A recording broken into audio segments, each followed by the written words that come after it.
Yo me llamo Carlos.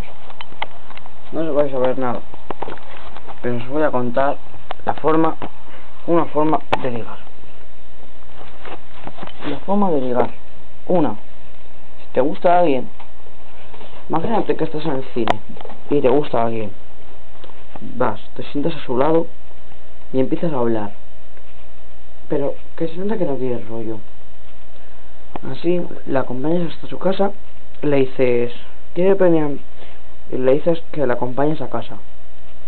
Entonces, si ella te quiere, tú acercas los labios, y si ella te quiere, te besará.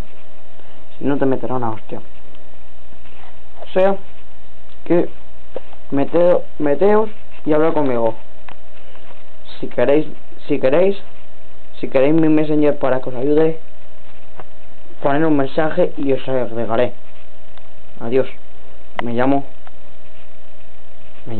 Carlos.